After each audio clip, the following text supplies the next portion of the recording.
Hi guys, it's me, Trudy Lee. Hope you guys are doing all right. Did y'all have a nice Thanksgiving? Today is Monday, November the 26th, and tomorrow is, I think, that runoff election for Mike Espy and what's her name, Cindy Hyde-Smith. So I wonder what's going to happen there. I'm going to just take a look at the cards and see how Mike Espy is doing, and maybe I'll do another one on Cindy Hyde-Smith, okay? Anyway, I don't know if a lot of you may have been following me on my Facebook and know this. For Thanksgiving, my mother was traveling 4 hours to my sister's house. She left Wednesday morning at 10 o'clock and was not seen again until Thanksgiving, 8 o'clock at night. And of course, everybody has Thanksgiving lunch, you know, or I call it a dinner. You eat in between, so you have both. Anyway, she and my father set off at 10 o'clock in the morning. I don't know where they went. Nobody really knows. They drove and drove and drove, and they never arrived at my sister's. They were supposed to be there by 3 o'clock. She gave them a little extra time, and they never showed up. By 6 o'clock, I was called, and then we were all frantically worried about them all night long. They never called. They never told my sister they weren't coming, nothing. We had a silver alert out for them. I was exhausted. I'd been cooking, and I had gotten up at 5 o'clock in the morning. I actually fell asleep for 2 hours Thanksgiving Eve. That night, the last time I talked to my sisters were at 3:30 in the morning, and then at 5:30 my sister texted me again. So still no parents, nothing. They never showed up for Thanksgiving, never called, nothing. So my sister drove the route that they were supposed to take up there and back. I live further away, so they live a little closer. Nobody could find them. Nobody. And like I said, we had a silver alert out. Sheriff was looking for them. Everybody was looking for them. Nobody found them. I don't know where she stopped, but she said she drove and drove and drove, and it was dark. And so she pulled up into a hotel, and they stayed the night in some hotel. I don't think we're ever going to get the story straight from her, what really happened. I think she got lost, and she just drove and drove and drove, and then realized that she was way off the mark, and she didn't want to call and let anybody know that she'd done that. I think my father already lost his license, and I think maybe she's nervous about losing hers, so she didn't want to tell everybody that she just got lost. I think that's what happened. She had a cell phone, and she said she lost her cell phone. She couldn't find it, so she couldn't call anybody.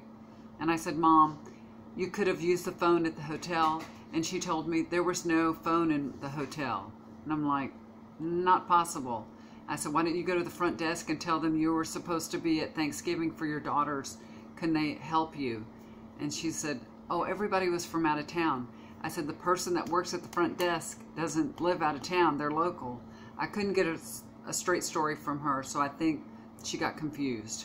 Anyway, we had a horrendous Thanksgiving. I had 17 people in my house, frantically worried about my parents, so it was not fun, y'all. My stomach was in knots. It was just in knots, you know. I just knew she had an accident, and they were laying dead somewhere, and nobody had found them. You know, I was just thinking the worst things ever, and they were in a hotel. I can't believe they didn't call. And their phone was found inside. My mother said it was in her boot that she brought along with her. The phone had fallen down in her boot and was turned down all the way, so she couldn't hear it.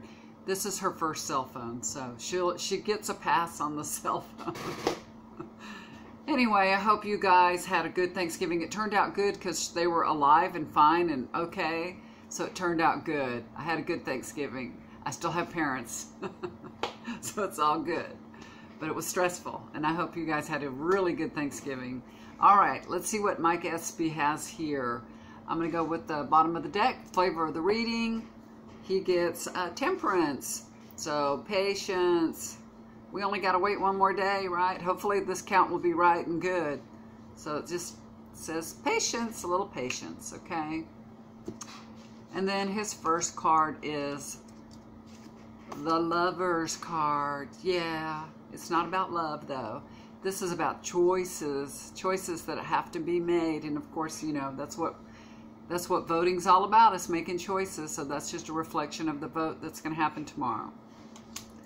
Crossing over that card is 3 of Swords. So this is heartache and rejection, pain in the heart. So I don't know. Is it a pain in?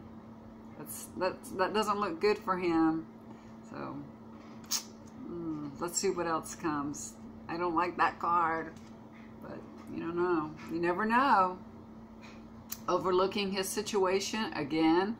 This is 7 of Cups, and these cups are all about emotional choices, a decision that needs to be made, and that's just a reflection of what's going on. Everybody's so emotional about this vote, okay? And that's just reflecting all the emotion, all the passion that's out there over this election.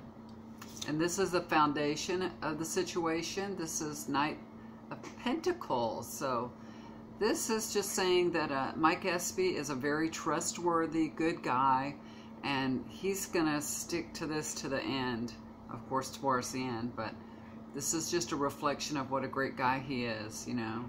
And we just have to have a little bit more patience, and it's all over with.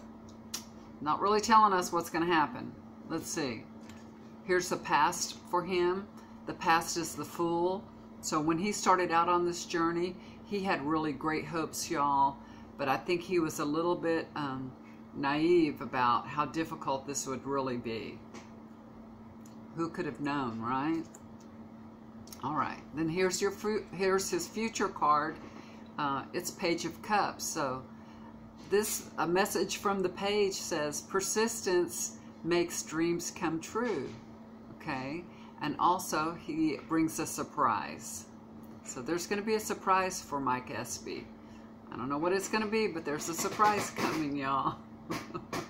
And that's all I got. So doesn't really say anything definitive, but I will also do a reading on Cindy Hyde-Smith. I have to look at her name. I'm not familiar with them. Claudia, you're the one that was pushing me to do these, okay? This is for you.